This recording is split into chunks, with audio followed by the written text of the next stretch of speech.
이렇게 새벽 시간 주님 앞에 오신 여러분들을 환영하고 축복합니다. 총독 스룹바벨과 대제사장 예수아라의 주도하에 주전 537년경 제1차 포로 귀환이 시작되었습니다. 강조하다시피 이스라엘 백성의 관심사는 오직 성전을 재건하는 일이었습니다. 성전 재건을 방해하는 외부 세력으로 인해서 공사가 중단되게 되었는데 무려 오늘 주전 520년경이라고 보았을 때 16년째 무려 16년이나 성전 건축이 방해받아 중단되었고 오늘에 이르게 되었다라는 사실을 우리는 주목해야 합니다.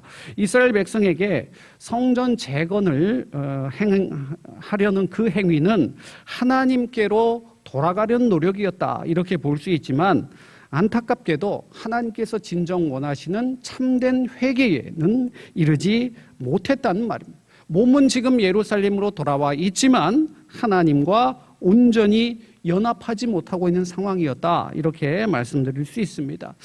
우리도 자녀를 양육함에 있어서 보통 아버지와 어머니의 역할이 다르다 이렇게 잘 알고 계시지 않습니까? 분명 하나님께서 창조하신 인간성의 본연이 남성과 여성이 다르게 창조하셨습니다. 또 우리가 보통 채찍과 당근이라는 말을 많이 쓰지 않습니까? 그래서 이건 뭐 아버지와 어머니 꼭 고정될 필요는 없지만 누군가가 좀 엄하게 양육한다라고 하면 두 분 다 그러면 되겠습니까? 안 되잖아요. 그래서 한 분은 자애로운 마음으로 이렇게 어르고 달래는 그런 부모의 동력이 필요합니다. 어제 말씀드렸다시피 스가랴 선지자는 동시대의 학계 선지자와 함께 활동하였습니다. 성전 재건이 지연되는 이런 상황 속에서 나중에 시간 되시면 학계서를 한번 읽어보시기를 바라는데요. 학계서가 길지 않습니다. 단 2장으로 이루어진 말씀이기 때문에 오늘 스가랴서를 이해하는 데 도움이 되는데요. 이 학계는 주로 책망과 통렬한 꾸짖음을 통해 하나님께 돌아오라 이 사회를 회개시키는 회개를 촉구하는 말씀이 학계의 말씀입니다. 학계에서 1장을 보시면 이 성전이 황폐하였거늘 너희가 이렇게 판벽한 집에 거주하는 것이 옳으냐 이렇게 물으면서 그 이유를 자문자답합니다. 그 이유는 무엇이냐? 내 집은 황폐하였으되 너희는 각각 자기의 집을 짓기 위하여 빨랐음이라. 말은 우리가 예루살렘 성전을 재건하는 것이 가장 중요한 일이다라고 하지만 여러분 우리의 현실이 어떻습니까?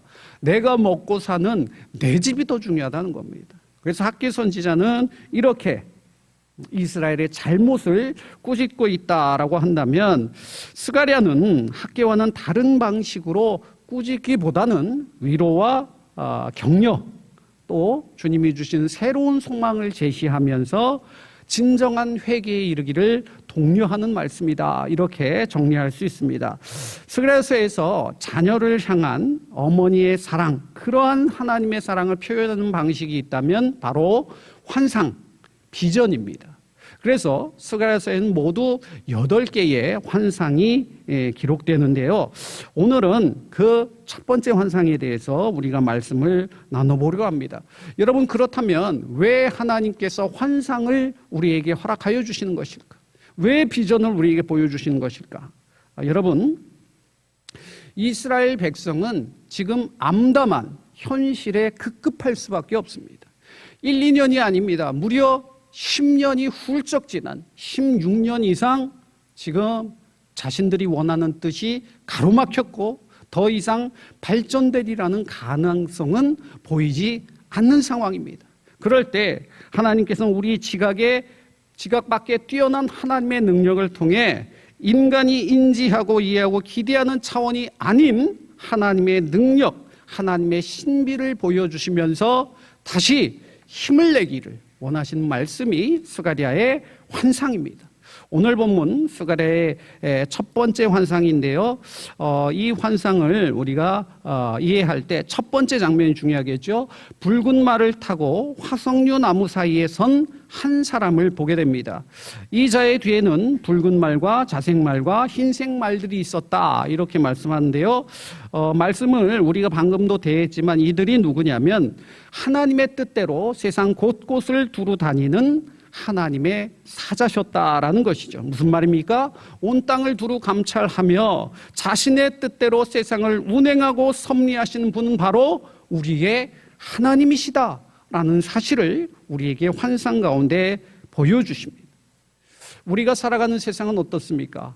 불법과 불의, 또 힘과 권력을 지닌 자들이 득세하는 그런 자들이 세상을 지배하는 것처럼 보이지 않습니까? 그러나 우리 하나님께서 살아계시고 하나님의 공평과 정의로 세상을 통치하시는 하나님께서 반드시 이 나라를, 이 세상을 옳은 길로 인도하시리라, 이런 믿음을 우리가 저버릴 수 없지 않습니까? 오늘 말씀을 준비하면서 제 마음에 도전을 받은 구절이 한 구절이 있다면, 하나님의 사자들이 돌아왔습니다. 세상을 두루 살피고 돌아와서는 세상이 시끄럽다고 하는 게 아니에요. 세상이 너무도 평안하고 조용하다이다, 이렇게 보고를 합니다. 무슨 얘기입니까? 이스라엘 백성은 절망과 도탄에 빠져 있는데 세상을 통치하는 주관자들은 뭐라고 얘기하는 거예요? 평안하다는 것, 조용하다는 겁니다. 그야말로 거짓 평안이 아닐 수 없습니다. 이 상황을 미루어 짐작한, 살펴본 이 하나님의 사자가 뭐라고 부르짖느냐? 12절 말씀 보세요. 12절 말씀 다 같이 읽겠습니다. 여호와의 천사가 대답하여 이르되 만군의 여호와여, 여호와께서 언제까지 예루살렘과 유다 성읍들을 불쌍히 여기지 아니하시려 하나이까? 이를 노하신 지 70년이 되었나이다 하매. 우리는 그 어느 때보다 개인의 자유와 권리를 존중하고 보호받는 그런 시대를 살아가고 있습니다. 그러나 여러분 속지 마십시오. 세상이 이야기하는 그 거짓 평안에 속아서는 안 됩니다. 하나님 없이 잘 살아갈 수 있다. 우리는 하나님 필요 없다. 우리의 능력으로, 우리의 지혜로 우리는 충분히 이 세상을 행복하게 살아갈 수 있다. 세상이 이야기하는 이 거짓 평안에 속아서는 안 된다는 말입니다. 어제 말씀처럼 만군의 여호와께로 돌아오라, 이 음성에 귀 기울여야 한다는 것이죠. 이런 하나님의 사자의 절박한 외침에 하나님께서 어떻게 반응하시는지 13절 말씀 보세요. 스가랴서가 어머니와 같다, 이렇게 제가 말씀드렸지 않습니까? 선한 말씀, 위로하는 말씀으로 대답해 주셨다. 하나님의 사자가 이 절박한 상황 속에서 그 마음에 타는 목마름을 가지고 하나님한테 따지듯이 그렇게 쏘아붙입니다. 그런데 하나님께서는 그 모습이 너무 사랑스러우신 거예요. 그래서 선한 말씀, 위로하는 말씀으로 소망을 제시해 주시는데, 그 이후에 16절, 17절 말씀을 통해서 내가 반드시 예루살렘을 재건하겠다.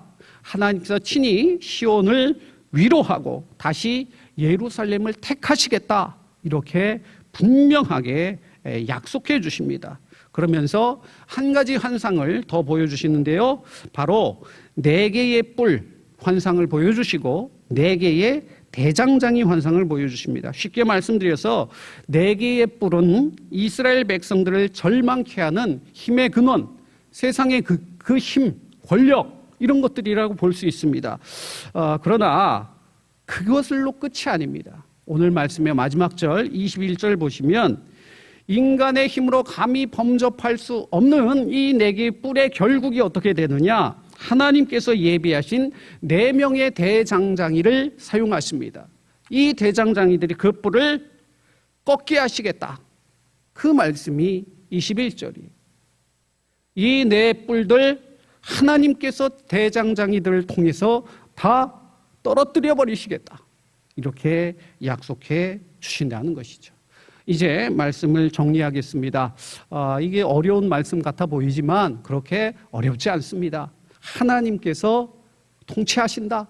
하나님께서 이기게 하신다. 그러니까 너희는 두려워하지 말고 만군의 여호와께 돌아오라. 그러면 내가 예루살렘 성전을 다시 재건할 수 있도록 너희와 함께하겠다. 이 말씀을 우리에게 주십니다. 우리도 오늘 하나님의 사자, 그 부르짖는 심정을 내 마음에 품으셨으면 합니다. 그래서 저물어가는 이 세대를 바라보면서 타오르는 심령으로 하나님 앞에 다시 부르짖을 때 그런 우리를 통해 하나님께서 우리 미담교회에 이 저물어가는 시대 속에 하나님의 나라 다시금 세워주시리라 믿습니다. 이러한 믿음으로 주님과 함께 동행하시는 저와 여러분 다 되시기를 우리 주님께서 원하십니다.